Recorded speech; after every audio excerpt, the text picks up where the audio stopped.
ವಕೀಲ ಅರುಣ್ ಕುಮಾರ್ ಅವರು ಸಮಾಜವನ್ನು ಒಡೆಯುವಂಥ ಕೆಲಸವನ್ನು ಮಾಡ್ತಾ ಇದ್ದಾರೆ. ನೋಡಿ, ನಾಳೆ ಇದ್ದಕ್ಕಿದ್ದಾಗೆ ಅವರು ಇದನ್ನು ಪ್ರತಿಭಟನೆ ಮಾಡ್ತಾ ಇದ್ದಾರೆ.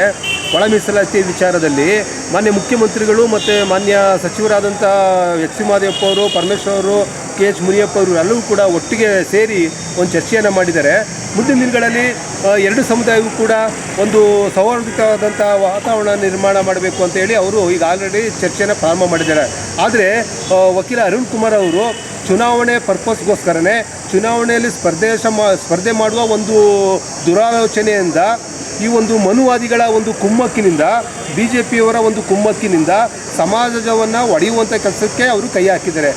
ಸರ್ಕಾರ ಎಷ್ಟೇ ಇವರಿಗೆ ಮನವರಿಕೆ ಮಾಡ್ತಾ ಇದ್ರೂ ಕೂಡ ನಾವು ಎಲ್ಲ ಸಮುದಾಯಗಳು ಕೂಡ ನ್ಯಾಯ ದೊರಕಿಸಿಕೊಡುವಂಥ ಕೆಲಸವನ್ನು ನಾವು ಮಾಡ್ತೇವೆ ಅಂತ ಮಾನ್ಯ ಮುಖ್ಯಮಂತ್ರಿ ಹೇಳ್ತಾ ಇದ್ರೂ ಕೂಡ ಈ ವಕೀಲ ಅರುಣ್ ಕುಮಾರ್ ಅವರು ಈ ಎಡ ಬಲಗೆ ಎನ್ನುವ ಸಮುದಾಯವನ್ನು ಎತ್ತಿ ಕಟ್ಟಿ ಅವ್ರನ್ನ ಹಾದಿ ತಪ್ಪಿಸ್ತಾ ಇದ್ದಾರೆ. ಇದನ್ನು ಈ ಕೂಡಲೇ ನಿಲ್ಲಿಸಬೇಕಾಗಿದೆ. ವಕೀಲರೇ, ನೀವು ಏನಾದ್ರು ಚುನಾವಣೆ ನಿಲ್ಲಬೇಕಾಯಿತು ಅಂತ ಅಂದರೆ ಯಾವುದಾದ್ರು ಒಂದು ಚುನಾವಣೆ ಕ್ಷೇತ್ರವನ್ನು ಗುರುತಿಸ್ಕೊಂಡು ಅಲ್ಲಿ ಸ್ಪರ್ಧೆ ಮಾಡಿ, ಅದಕ್ಕೆ ಯಾರೂ ಅಡ್ಡಿ ಇಲ್ಲ, ಜನ ತೀರ್ಮಾನ ಮಾಡ್ತಾರೆ. ಆದರೆ ನಿಮ್ಮ ಸ್ವಾರ್ಥಕ್ಕೋಸ್ಕರ ಸಮಾಜವನ್ನು ಅಶಾಂತಿಯನ್ನು ಉಂಟು ಮಾಡುವಂಥ ವಾತಾವರಣವನ್ನು ನಿರ್ಮಾಣ ಮಾಡಬಾರ್ದು. 27ನೇ ತಾರೀಕೆ ಕ್ಯಾಬಿನೆಟಲ್ಲಿ ಒಂದು ಸೂಕ್ತ ನಿರ್ಣಯವನ್ನು ಕೈಗೊಳ್ತೀವಿ ಅಂತ ನಮ್ಮ ಸರ್ಕಾರ ಹೇಳಿದೆ. ಅಲ್ಲಿವರೆಗೂ ಕೂಡ ನಮ್ಮ ಸಮಾಜದವರು ಯಾವುದೇ ರೀತಿಯಾದಂತಹ ಒಂದು ಅಶಾಂತಿಯ ವಾತಾವರಣಕ್ಕೆ ಅವಕಾಶ ಮಾಡಿಕೊಡ್ಬಾರ್ದು. ಮತ್ತು ಈ ಒಳ ಮೀಸಲಾತಿಗೆ ಸಂಬಂಧಪಟ್ಟ ಹಾಗೆ ನಾಗಮೋಹನ್ ದಾಸರವರು ಇಂತಿಷ್ಟು ಪರ್ಸೆಂಟೇಜ್ ಕೊಡಬೇಕಂತ ಹೇಳಿ ಅವ್ರು ಎಲ್ಲಿ ಒಂದು ಆದೇಶದಲ್ಲಿ ಅವರು ಹೇಳಿದ್ದಾರೆ? ಇದುವರೆಗಾಯಿತು ಯಾವ ಒಂದು ಕಮಿಟಿಗಳು ಕೂಡ ಒಳ ಮೀಸಲಾತಿನ ಜಾರಿ ಮಾಡಲೇಬೇಕು ಕಟ್ಟಿಬದ್ಧವಾಗಿ ಅಂತ ಏನೂ ಹೇಳಿಲ್ಲ. ಆದರೆ ಅರುಣ್ ಕುಮಾರ್ ಮತ್ತು ಇನ್ನಿತರರು ತಮ್ಮ ಸ್ವಾರ್ಥಕ್ಕೋಸ್ಕರ ಈ ರೀತಿಯಾದಂಥ ಪ್ರಕ್ರಿಯೆಗಳನ್ನು ನಡೆಸ್ತಾ ಇದ್ದಾರೆ. ದಯವಿಟ್ಟು ಇದನ್ನು ನಿಲ್ಲಿಸಬೇಕು. ಸಮಾಜದ ಮುಖಂಡರುಗಳು ಸೌಹಾರ್ದತೆಯಿಂದ ನಡ್ಕೊಳ್ಬೇಕು ಅಂತ ಈ ಸಂದರ್ಭದಲ್ಲಿ ಹೇಳೋಕ್ಕೆ ಇಚ್ಛೆ ಪಡ್ತೇವೆ. ಅವ್ರ ತಕ್ಕ ದಾದಾಕ್ಬಿಟ್ಟು ಅವ್ರು ಯಾವ ಕ್ಯಾಟಗರಿಗೆ ಸೇರಿಸ್ತಾರೆ? ಮಹೇಶ್ ಆಸ್ತಿ ಅಂತ, ಅಶೋಕ್ಪುರಂ, ಕಾಂಗ್ರೆಸ್. ಇವಾಗ ನಾವು ಬಲಗಾಯಿ ಸಮುದಾಯರು ಹೋರಾಟ ಮಾಡಿದ್ದೀವಿ, ಪ್ರತಿಭಟನೆ ಮಾಡಿದ್ದೀವಿ. ಈಗ ನಮಗೆ 27ನೇ ತಾರೀಕು ಫೈನಲ್ಗೆ ಸಿ ಎಮ್ ಅವರು ಕ್ಯಾಬಿನೆಟಲ್ಲಿ ತೀರ್ಮಾನ ಮಾಡೋಣ ಅಂತ ಹೇಳಿದ್ದಾರೆ. ಅದರಿಂದ ನಾವು ಯಾವುದೇ ಪ್ರತಿಭಟನೆ ಆಗಲಿ, ಹೋರಾಟ ಆಗಲಿ ಈಗ ಸದ್ಯಕ್ಕೆ ಯಾವುದೇ ಥರದ್ದು ಮುಂದುವರಿತಿಲ್ಲ. ಅದರಿಂದ ನಾವು ಸುಮ್ಮನೆ ಇದ್ದೀವಿ.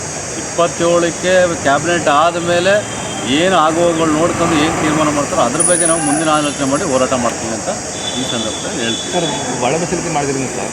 ಒಳ ಮೀಸಲಾತಿ ಮಾಡಬೇಕು ಅಂದರೆ ಜನಸಂಖ್ಯೆ ಆಧಾರದ ಮೇಲೆ ನಮ್ಮ ಏನು ಈಗ ಬಲಗೈ ಎಡಗೈ ಅಂತ ಇದ್ದಾರೆ, ವಲಯ ಮಾದಗ ಅಂತಾರೆ, ಅದರಲ್ಲಿ ಜನಗಣತಿ ಕರೆಕ್ಟಾಗಿ ಸರಿಯಾಗಿ ನಾಗಮಂದ ಸಹಯೋಗ ಮಾಡಿದಿರೋದ್ರಿಂದ ಅದನ್ನು ಕ್ಯಾನ್ಸಲ್ ಮಾಡೇ ನಮಗೆ ಮುಂದಿನ ತೀರ್ಮಾನಗಳು ಆಗುವಗಳು ನೋಡ್ಕೊಂಡು ಒಳ ಮೀಸಲಾತಿ ಮಾಡಬೇಕು. ಇಲ್ಲಾಂದರೆ ಯಥಾಸ್ಥಿತಿ ಕಾಪಾಡಿ ಹಳೆ ಮೀಸಲಾತಿ 15% ಏನಿದೆ ಅದರಲ್ಲೇ ನೀವು ಈಗ ಮುಂದುವರೋ ಈಗ ಹುದ್ದೆಗಳನ್ನ ತುಂಬಬೇಕು ಅಂತ ನಮ್ಮ ಬೇಡಿಕೆಯಾಗಿ ಇಟ್ಟಿದ್ದೀವಿ. ಸರ್, ಈಗ ಅದೇ ಸರ್, ಈಗ ನಡೆಸಿ ಮೀಟಿಂಗ್ ಯಾವ ಥರ ಈಗ ಇರಬೇಕಂತ ಬಯಸ್ತೀರಾ ಸರ್? ಮೀಟಿಂಗ್ ಅಂದರೆ ಫಸ್ಟ್ ಎಲ್ಲ ಸಮುದಾಯಗಳಲ್ಲಿ ಫಸ್ಟ್ ಕರಿಬೇಕು. ಎಡಗೈ ಬಲಗೈ ಆಗ್ಬೋದು, ಕ್ವಾಚ, ಕೊರ್ಮ, ಬೋವಿ ಎಲ್ಲರೂ ಕರೆದು, ಮುಖಂಡರು ಕರೆದು, ಅವ್ರ MLAಗಳು ಕರೆದು, ಎಲ್ಲರೂ ಮಾಜಿ MLAಗಳು ಕರೆದು ಕುಂತ್ಕೊಂಡು ಡಿಸಿಷನ್ ಮಾಡಿ ಯಾರ್ಯಾರಿಗೆ ಎಷ್ಟು ಪರ್ಸೆಂಟು, ಎಷ್ಟು ಜನಸಂಖ್ಯೆ ಇದೆ ಆಧಾರದ ಮೇಲೆ ನಾವು ಒಳ ಮೀಸಲಾತಿ ಮಾಡಬೇಕು. ಇನ್ನೊಂದು ಸರ್, ಕೊರದ ಕರ್ಮ ಲಂಬಡಿ ಅವರೆಲ್ಲ ಈ ಎಸ್.ಎಲ್ ಅಂತ ಕೆಲವು ವಾದಗಳಿದೆ ಸರ್. ಅದು ವಾದಗಳು ಅಂತಲ್ಲ, ಫಸ್ಟೇ ಇದನ್ನು ಮೊದಲು ಹಳೆ ಇದರಿಂದಲೇ ಅವರೆಲ್ಲ ನಮ್ಮ SC ಜಾತಿ ಬಂದಿದ್ದರಿಂದ ಅವರು ಕರೆಯೋದ್ರಲ್ಲಿ ಮುಖ್ಯವಾಗಿ ಯಾವ ಪರ್ಸೆಂಟ್ ಏನಿದೆ, ಅವ್ರ ಜನಸಂಖ್ಯೆ ಆಧಾರ, ಬಲಗೈ ಸಮುದಾಯ ಆಧಾರ, ಬಾಂಧವರು ಎಷ್ಟು ಜನ ಇದ್ದಾರೆ ನೋಡಿಬಿಟ್ಟು ಮೀಸಲಾತಿನ ನೀವು ರೋಸ್ಟರ್ ಬಿಂದ್ ಮಾಡೋದ್ರ ಪ್ರಕಾರ ಏನು ಪರ್ಸೆಂಟ್ ಯಾರು ಸಿಗುತ್ತೆ ಅದು ಸಿಕ್ಕಲಿ. ಅಲ್ಲಿ ತನಕ ಎಲ್ಲರೂ ಹೋರಾಟ ಮಾಡಿದ್ರೆ CM ಏನು ಹೇಳ್ತಾರೆ ಅದಕ್ಕೆ ಕೇಳೋದು ನಮ್ಮ ಸರ್. ಯಾಕಂದರೆ ಸರ್ ಕೆಲವರು ಅದನ್ನ ಒಪ್ಪಲ್ಲ ಸರ್, ನಾವು ಎಸ್.ಎಲ್ ಅಂತ ಕೆಲವು ಒಪ್ಪಲ್ಲ ಕೊರತೆ ಪಂಗಡಗಳು ಸರ್. ನಮ್ಮ ಪಂಗಡಗಳು ಒಪ್ಪಲಿಲ್ಲ ಅಂದರೆ ನಾವು ನಮಗಿಂತ ಜನರಲ್ಲಾಗೆ ಮಾಡ್ತಿದ್ದಾರೆ ಅವರು. ನಮ್ಮ ರಿಸರ್ವ್ನಲ್ಲಿ ಇಲ್ಲ, ಕ್ವಾಚಕರ್ಮ ಯಾರು ರಿಸರ್ವಲ್ಲಿ ನಮ್ಗೆ ಇಷ್ಟು ಪರ್ಸೆಂಟ್ ಅಂತ ಯಾರೂ ಕೇಳೇ ಇಲ್ಲ.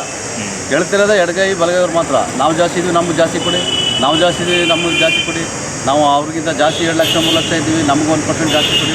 ಅವೆಲ್ಲ ಅವ್ರು ವೈಯಕ್ತಿಕವಾಗಿ ಮಾಡ್ತಿರೋದು ಅಷ್ಟೇ. ನಮ್ಮ ಮೀಸಲಾತಿ ವಿಷಯದಲ್ಲಿ ಬಂದರೆ ನಾವು ಅವರು ಸಮಾನೆ. ಸರ್, ಈ ಥರ ನೆಕ್ಸ್ಟ್ ಅವ್ರನ್ನ ಕೈ ಬಿಡೋ ಸಾಧ್ಯತೆ ಇದೆ ಸರ್? ಯಾರನ್ನ ಕೊರತೆ ಕರ್ಮದಲ್ಲಿ ಕೈ ಬಿಡೋಕ್ಕೆ ಸಾಧ್ಯತೆ ಇದೆ? ಅದನ್ನು ಈಗ ಅವ್ರನ್ನ ಕೈ ಬಿಡೋಕ್ಕೆ ಸಾಧ್ಯನೇ. ಸಡನ್ಲಿ ಕೈ ಬಿಟ್ಟರೆ ಅದು ಮುಂದಿನ ಥರ ಹೋರಾಟಗಳು ಬೇರೆ ಥರ ಆಗುತ್ತೆ. ಅದೇ BJP ಮುಖಂಡ ದಿನೇಶ್ ಅವರು ಎಂ ಲಕ್ಷ್ಮಣರವರ ಬಗ್ಗೆ ಹೀನವಾಗಿ ಮಾತಾಡಿದ್ದಾರೆ. ನೋಡಿ, ಎಂ ಲಕ್ಷ್ಮಣರವರು ಕೊಡಗು ಮತ್ತು ಮೈಸೂರು ಲೋಕಸಭಾ ಚುನಾವಣೆಯಲ್ಲಿ ಸುಮಾರು 6,75,000 ಮತಗಳನ್ನು ಪಡೆದಿದ್ದಾರೆ. ಅಂದರೆ ಇದು ಸೂಚಿಸುತ್ತೆ ಒಬ್ಬ ಲಕ್ಷ್ಮಣರವರು ಒಬ್ಬ ಜನನಾಯಕ ಅಂತ. ಒಂದು 6,75,000 ಮತವನ್ನು ನೀಡಬೇಕಾದ್ರೆ ಅವರು ಎಷ್ಟು ಜನಗಳು ಅವ್ರನ್ನ ಇಷ್ಟಪಟ್ಟಿದ್ದಾರೆ, ಅವ್ರನ್ನ ಮೆಚ್ಕೊಂಡಿದ್ದಾರೆ, ಅವರ ಹೋರಾಟಗಳನ್ನು, ಅವರು ಸರ್ಕಾರದ ಲೋಪದೋಷಗಳನ್ನು ಎತ್ತಿ ಹಿಡಿಯುವುದರಲ್ಲಿ ಸಮರ್ಥರಿದ್ದಾರೆ ಅಂತೇಳಿ ಅವ್ರಿಗೆ ಅಷ್ಟು ಮತವನ್ನು ನೀಡಿದ್ದಾರೆ. ಎಲ್ಲ ಧರ್ಮದವರು ಕೂಡ ನೀಡಿದ್ದಾರೆ. ದಿನೇಶ್ ಗೌಡ ಎನ್ನುವ ವ್ಯಕ್ತಿ ಲಕ್ಷ್ಮಣರವರು ಗ್ರಾಮ ಪಂಚಾಯತಿ ಚುನಾವಣೆ ನಿಲ್ಲೋದಕ್ಕೆ ಪ್ರಯತ್ನ ಪಡ್ತಿದ್ದಾರೆ ಅಂತೇಳಿ ಇಲ್ಲ ಸಲ್ಲದ ಆರೋಪವನ್ನು ಮಾಡ್ತಾ ಇದ್ದಾರೆ. ಇದು ಸತ್ಯಕ್ಕೆ ದೂರವಾದಂಥ ವಿಚಾರಗಳು. ನೋಡಿ, ಈತ ಒಬ್ಬ ಪ್ರತಾಪ್ ಸಿಂಹನವರ ಒಬ್ಬ ಚೇಲ. ಇವನು ಅವರ ಒಂದು ಕುಮ್ಮಕ್ಕಿನಿಂದ, ಅವರ ಒಂದು ಬಕೆಟ್ ಹಿಡ್ಕೊಂಡು, ಅವರ ಒಂದು ಹೇಳಿಕೆಗಳನ್ನು ಸ್ವೀಕಾರ ಮಾಡಿ ಅವ್ರನ್ನ ಮೆಚ್ಚಿಸ್ಕೊಳ್ಳೋದಕ್ಕೋಸ್ಕರ ಈ ರೀತಿಯಾದಂತಹ ಅಪಪ್ರಚಾರವನ್ನು ಮಾಡ್ತಿದ್ದಾನೆ.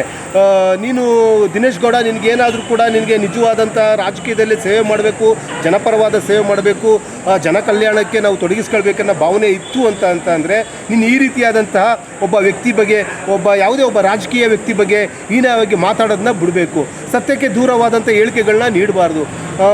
ಮತ್ತು ನಮ್ಮ ಲಕ್ಷ್ಮಣರವರು ನಾಯಕನೇ ಅಲ್ಲ ಅಂತ ಹೇಳಿ ಬಿಂಬಿಸ್ತಾರೆ. ನೋಡಿ, ಅವರು ನಾಯಕತ್ವ ಅವರಲ್ಲಿ ಇರೋದಕ್ಕೋಸ್ಕರನೇ ಮಾನ್ಯ ಮುಖ್ಯಮಂತ್ರಿಗಳು ಅವರ ಚುನಾವಣೆಯಲ್ಲಿ ಇವ್ರನ್ನ ಚುನಾವಣಾ ಏಜೆಂಟಾಗಿ ನೇಮಕ ಮಾಡ್ಕೊಂಡಿದ್ದರು. ಮತ್ತು ಹಿಂದೆ ವಿಶ್ವನಾಥ್ ಅವರವರು MP ಚುನಾವಣೆ ನಿಂತಾಗ ಅವರು ಕೂಡ ಇವ್ರನ್ನ ಏಜೆಂಟಾಗಿ ನೇಮಕ ಮಾಡ್ಕೊಂಡಿದ್ರು. ಯಾವ ಕಾರಣಕ್ಕೋಸ್ಕರ ಮಾಡ್ಕೊಂಡಿದ್ರು? ಇವರು ರಾಜಕೀಯದಲ್ಲಿ ಅಪಾರವಾದ ಜ್ಞಾನವನ್ನು ಪಡೆದಿದ್ದಾರೆ. ಸಮಾಜ ಸೇವೆ ಮಾಡೋದಕ್ಕೆ ಇವರು ಕಂಕಣಬದ್ಧರಾಗಿದ್ದಾರೆ. ಈ ಕಾರಣಕ್ಕೋಸ್ಕರ ಅವರು ಇವರ ಒಂದು ರಾಜಕೀಯ ಸೇವೆ, ಇವರ ಹಿನ್ನೆಲೆ, ಅವರ ಒಂದು ಪ್ರಜ್ಞಾವಂತ ಬುದ್ಧಿವಂತಿಕೆ ಇರೋದ್ರಿಂದ, ಇವರೊಬ್ಬ ಚಾಣಕ್ಯ ರಾಜಕಾರಣಿಯಾಗಿರೋದ್ರಿಂದ ಅವರು ಇವ್ರನ್ನ ರಾಜಕೀಯ ಏಜೆಂಟಾಗಿ ನೇಮಕ ಮಾಡ್ಕೊಂಡಿದ್ರು. ಏನಕ್ಕೆ ಇವನು ಈ ರೀತಿ ಲಕ್ಷ್ಮಣರ ಬಗ್ಗೆ ಇಲ್ಲ ಸರ್ ಆರೋಪ ಮಾಡ್ತಿದ್ದೇನೆ ಅಂತ ಹೇಳಿದ್ರೆ, ಕಾಂಗ್ರೆಸ್ನಲ್ಲಿ BJP ಮಾಡುವಂಥ ಅಕ್ರಮ, ಅನ್ಯಾಯ, ದಬ್ಬಾಳಿಕೆ, ದೌರ್ಜನ್ಯಗಳನ್ನು, ಭ್ರಷ್ಟಾಚಾರಗಳನ್ನು ಜನಸಾಮಾನ್ಯರಿಗೆ ಮುಟ್ಟಿಸುವಂಥ ಕೆಲಸವನ್ನು ಏಕೈಕ ಲಕ್ಷ್ಮಣ್ ಅವರು ಮಾಡ್ತಾ ಇದ್ದಾರೆ. ಆ ಕಾರಣಕ್ಕೋಸ್ಕರ ಹೇಗಾದರೂ ಮಾಡಿ ಲಕ್ಷ್ಮಣ್ ಅವರನ್ನು ರಾಜಕೀಯವಾಗಿ ಮುಗಿಸಬೇಕು. ಆ ನಂತರ ನಾವು BJP ಅಧಿಕಾರಕ್ಕೆ ಬಂದು ಭ್ರಷ್ಟಾಚಾರ, ಅನ್ಯಾಯ, ಅಕ್ರಮಗಳನ್ನು ಮಾಡಿ ನಾವು ಹಣವನ್ನು ಲೂಟಿ ಮಾಡ್ಬೋದು ಅಂತ ಹೇಳಿ ಈ ರೀತಿಯಾದಂಥ ರಾಜಕೀಯವಾಗಿ ಮುಗಿಸೋದಕ್ಕೆ ಪ್ರಯತ್ನ ಪಡ್ತಿದ್ದಾರೆ.